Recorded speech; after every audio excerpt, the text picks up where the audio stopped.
everyone. Welcome to She Thinks, a podcast where you're allowed to think for yourself. I'm your host, Beverly Hallberg. And on today's episode, we're highlighting that it is National Human Trafficking Prevention Month because we want to bring awareness to this ongoing issue of sexual trafficking. It happens not only globally, but in this country as well. And we're honored to have on Sheri Lopez to give her firsthand account of being groomed and trafficked at the age of 15 in 1980, well before there was an official name for what was happening to her. Sheri Lopez is the founder of the nonprofit Pearl at the Mailbox. And Sheri, I know we're going to get into how you came up with your nonprofit's organization's name, Pearl at the Mailbox. But first, let me just welcome you to She Thinks, and just thank you so much for sharing your story. You're welcome. I'm really glad to be here. Thank you for this opportunity to share. And something that you were mentioning to me before we started recording, you've also written a memoir. So you've put all of this in a book. What is the name of your book, and where can people get if they want to get more details to your story? Sure. It's called Pearl at the Mailbox, and you can find it on Amazon. Awesome. Well, we're going to jump into your story here. As I just mentioned, you were somebody who was groomed, you were trafficked. And I just want to break down some of the numbers for people right now. And that is, I think there's this misperception that grooming and trafficking doesn't happen in the United States, but the United States is actually one of the worst when it comes to this type of crime happening in our country. You sadly are a victim of that. Before we get into some of the specifics, can we just learn a little bit more about your background, where you grew up, what your family life was like, anything that would help us get a good feel for who you were at age 15 when this took place? Sure. I like to share my story because I need to shatter these preconceived notions that children that are trafficked are bad kids, they're runaways, they are from a single parent home, just overall bad situations. And that was not the case with me and other survivors that I've spoken to. So I grew up in Colorado. This is where this started. And at the age of 15, I was a normal teenager, just doing normal things. I was shy, but I came from a professional two-parent home, upper middle class. I was a good kid. I didn't cause problems. So there was no reason that I would have stood out to somebody that wanted to groom me. And did you even know what sexual trafficking was at this point in time? Oh goodness, no, there was not a name for it. Right. No, there was nothing. It wasn't until I was probably in my 30s that I finally grasped the concept that that is what happened to me. And so let's start then with you at age 15. Like you said, just normal childhood, going to school, two-parent household, they're busy working. How did grooming start with you? What took place? The vulnerability started first. So I had a great group of friends when I was in middle school, but I was on the dividing line of high schools. So all my middle school friends were going to a different school. So I lost my friend structure. And that for me was very traumatic, which I think it is for all teens. You know, your friends are your world when you're a teenager. So I was going into high school alone, just as if I had moved to a new state. So that made me vulnerable. And the fact that I followed behind my older sister who excelled at everything, never to blame her. She just has that gift of being really smart. I didn't have that gift. And right away, going into the classrooms, I was identified as, oh, you're Terry's sister. So I didn't even have my name. I didn't even have a name. So losing my friend structure, being knowing that I was disappointing my teachers right away, it just made me feel extremely insecure. And the way the grooming started was I kind of found my place in the drama department. And it was a boy who was in charge of building the sets that started paying attention to me. And that was where the grooming started. He was being used by his father, who was actually the person that groomed me. And so as you became closer to this boy who was in your drama class, I'm assuming you went to his house and that's how you interacted with his father.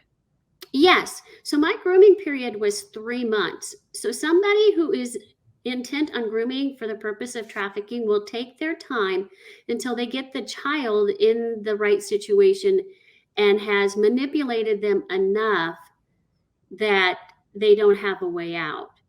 So in my book, I named the boyfriend as Carl. And so Carl started to befriend me, and that took a couple weeks before I was ever even invited to these parties that they would have at his dad's house. So what you ended up doing, you would go to and spend the night at this boy's house. His father is there, and your parents thought they were staying at a girlfriend's house, correct? Correct. Absolutely. That's correct. So that was the first step of manipulation for me, that I would lie to my parents. And then everything that I shared in confidence with Carl regarding just being a normal teenager, having issues with parents in the home and arguments and fights and stuff that we would have, all that stuff was being relayed to Carl's dad. And so he was using that as means to manipulate me. I didn't have any brothers. I always wanted a brother. So Carl's dad filled that void by identifying himself as the brother I never had. And that was a very bonding moment for me, because I wanted a brother. And so was this a place, and I assume the answer is yes, but that you felt very accepted, where the father interacted with you quite a bit? And like you said, there wasn't anything maybe alarming initially. He built that trust for 3 months. What did you, or how did you view your relationship with Carl's father for those 3 months? I thought he was an ally, and I wasn't the only girl that was there. He was grooming other people as well. But I began to trust him. He would build me up and build up my confidence level to where I thought, okay, I've got a new group of friends. They like me. I'm accepted. And he would say, well, I've got your back. No one's going to mess with you. And, things like that that I needed to hear.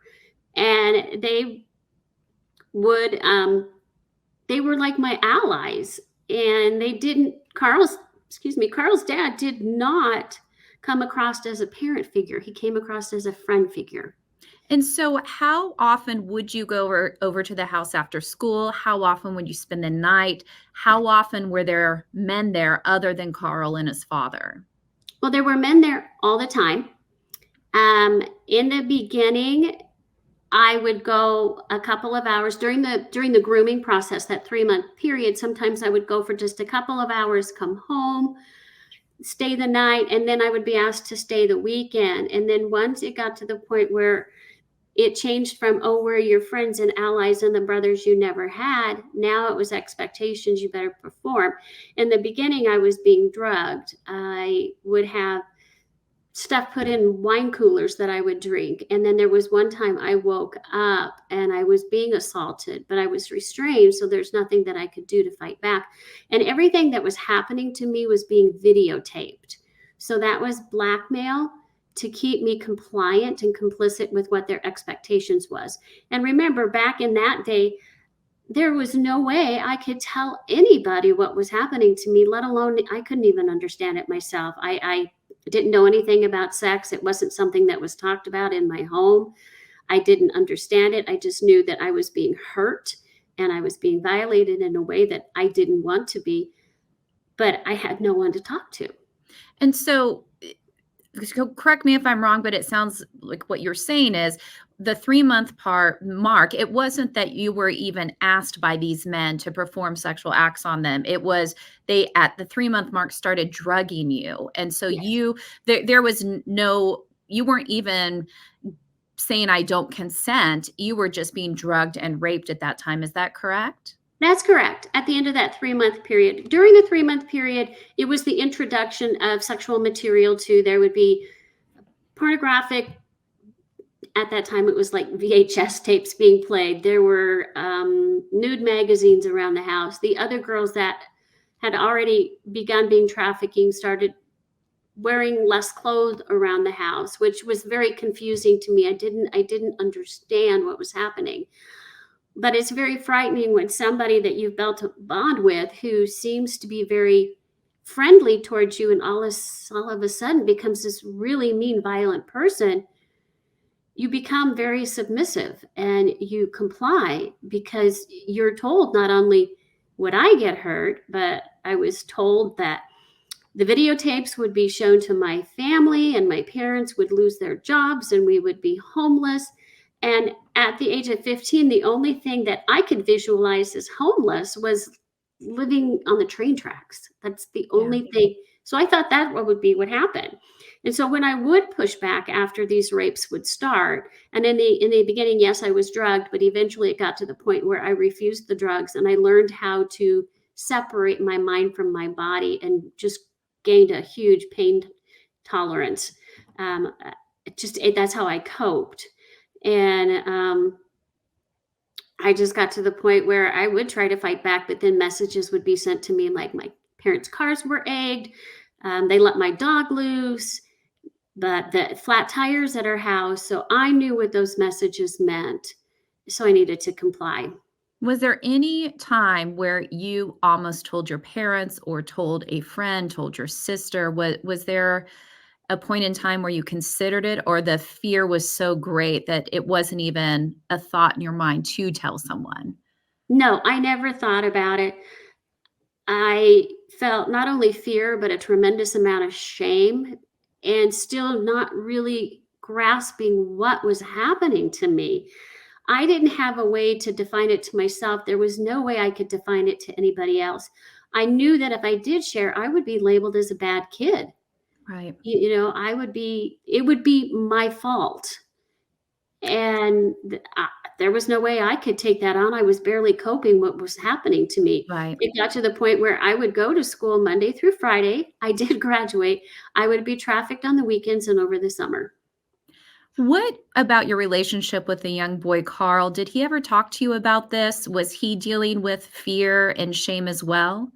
We never did discuss it, but I know that his dad was very abusive towards him if he didn't do what was expected of him, which was to connect with other girls and get them into his world. So, yes, Carl was abused. Carl never participated in any of the sexual assaults, although sadly he did follow his dad's footsteps, and he became a serial rapist and is in jail now for his life, which is unfortunate because he did always have hopes of wanting to be able to get away from all of this and go and have a real life. But he was mentally and physically abused by his father as well.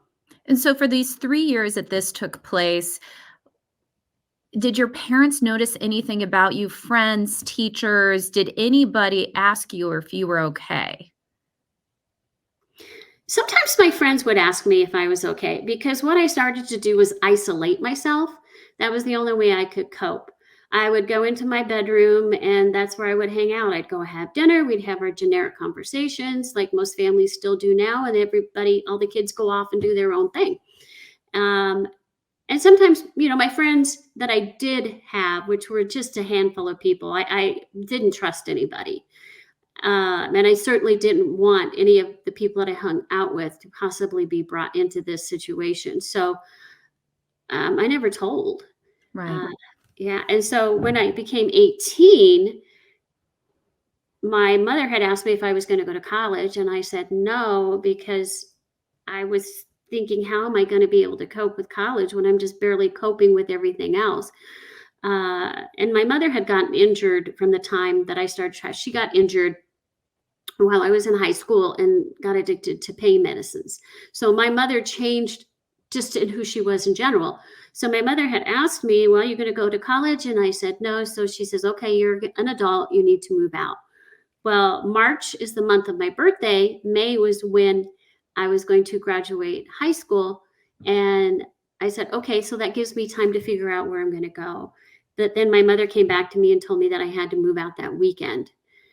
And I didn't have anywhere to go. The friends that I did reach out to, I was told no. So I ended up at Carl's house. That's where I remained until I graduated high school. And then in the summer of when I was 18, that's where the trafficking journey just exploded. And I was sold to 3 other traffickers during that time up until I was 21. One was a woman, and then my last trafficker was a high-end trafficker. So it's kind of hard to explain, and it's not like really a Jeffrey Epstein thing, but the clientele were prominent people, people with lots of money. They needed to create this persona that they'd have a nice, young, attractive girl on their arms to go to events and things like that. But it was in Arizona that I was rescued by a woman named Pearl at the Mailbox. And so I want to get to that real quick, though, before. How many women, young girls, did you interact with during the time that you were 15 to when you did get out of this altogether? How many girls? Oh my gosh, probably at least 20. Yeah. Probably. It's hard to tell. You don't get close to one another. You never do. You don't share anything. You're just there, because if you share, they use that against you if they're trying to gain favor with the trafficker. And traffickers always have their top girls all the way down. And so everybody vies for that top position. So my last place I was at, I had enough favor, which is the weirdest thing. I had enough favor with my trafficker that I had the privilege of going to collect the mail. Now, who really thinks that? But that was my one moment of complete freedom where nobody was following me or watching what I was doing. So I would take my time, and this was an apartment complex. So I would take my time, and I would always see this little woman, older woman there, and she'd start to talk to me. And of course, I was a mean, nasty person then and ignored her.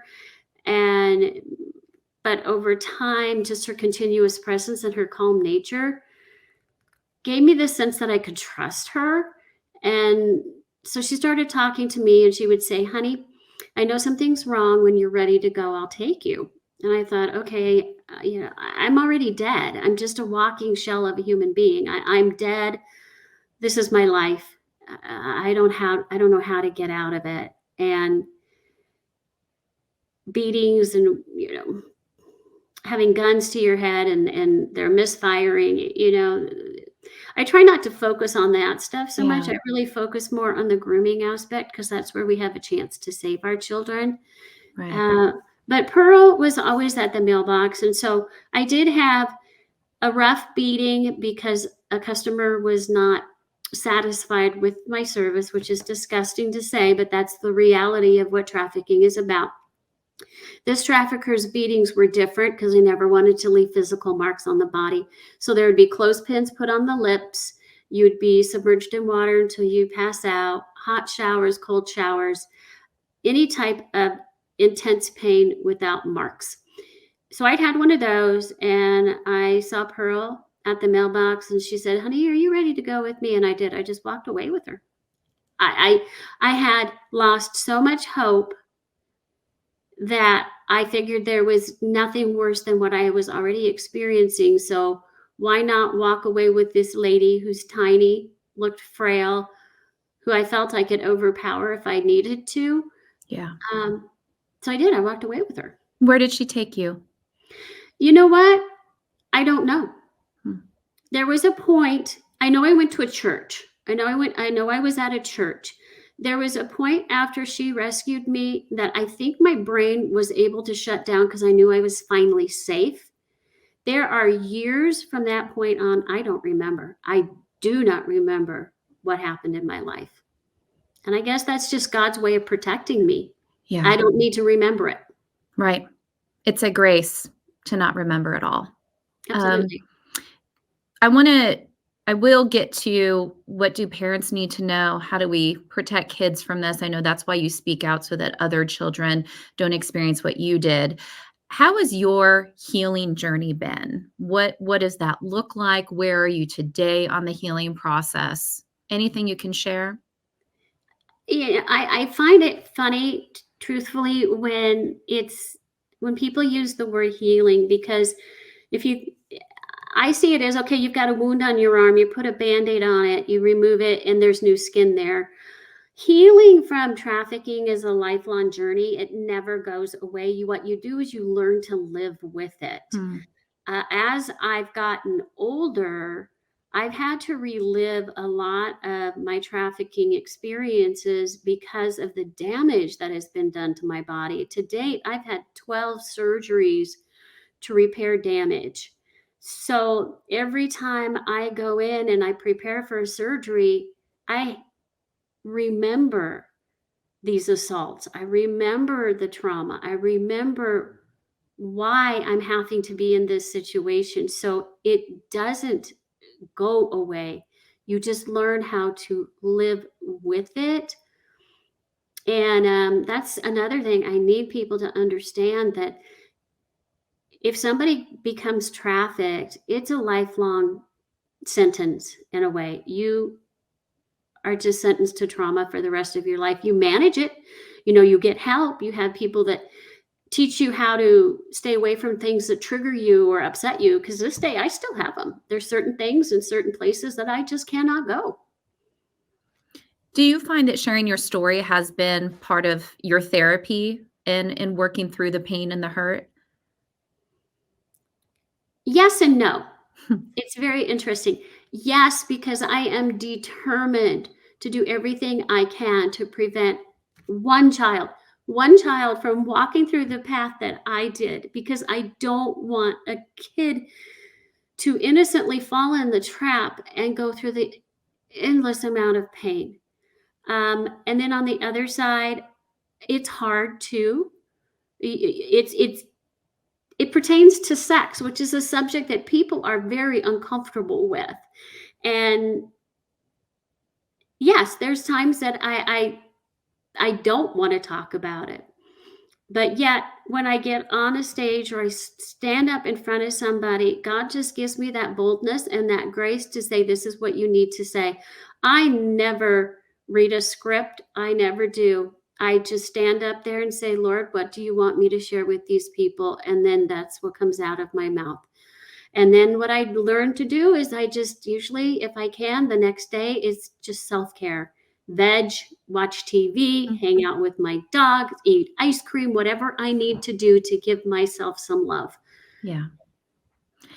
Let's get to what parents can do. So I'm sure we have a lot of parents and grandparents listening right now who are aware that sexual trafficking takes place, but maybe hear your story and they can't believe it happened what we would view as a normal environment, a normal home.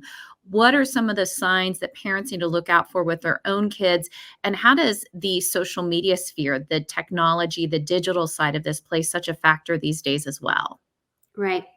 Well, first of all, trying to understand a teenager in itself is pretty much a challenge because of the Yeah. mood swings with the teenager. For me, like I said, the biggest thing was isolation. I isolated myself. I removed myself from my family structure. I didn't want to interact. And the other survivors that I've spoken to, that was one of the things that they did too. So that's a big key. Of course, if your child is coming home with items or another phone that you didn't purchase, those are also indicators. And I truly think that parents and all of us in general have forgotten to listen to the instincts that God has given us, that, okay, something is not right. We need to investigate. Instead, we placate and we just go, no, I think I'm just being silly. The kids are fine. When no, you need to be there to ask those questions, have those uncomfortable conversations. And social media, yes, has been an amazing gift to groomers and traffickers. They no longer have to go and try and find a kid. They're right there online. Yeah. Well, as we close out this conversation, I was hoping you could tell us a little bit more about your nonprofit organization. And if people are concerned about a child, if people have questions or just want to donate, want to get involved, tell us a little bit about your organization and how people can be part of it. Absolutely. So my nonprofit is pearlatthemailbox.org. I am an advocate, a mentor for other survivors. We're always needing cash donations to continue to spread our message for means of travel and gas and things like that, because I am self-funded. I will never take a dime from the government because then they will censor what I need to share. I am also a trauma trained birth doula. So there's a team of 3 of us, and we work with the pregnant survivors that come out of trafficking. And their births are very traumatic because they're usually in a state of denial all the way up until they go into labor. And so we're there with them when they go into labor to prepare the medical staff for what they can expect will happen. And then we are with that mama all the way through labor and delivery and intervene however we need to. If they need to remove baby for a while, we do that just to get mama in a safe place. And then we work with that mama for a whole year, providing the basic baby items so that she doesn't have to stress about where she's going to get those items. And we help her on a path to learning how to parent while working through trauma. Yeah. Well, I just want to say on behalf of our listeners as well, we first of all are so sorry for what you have been through, but you're really an inspiration.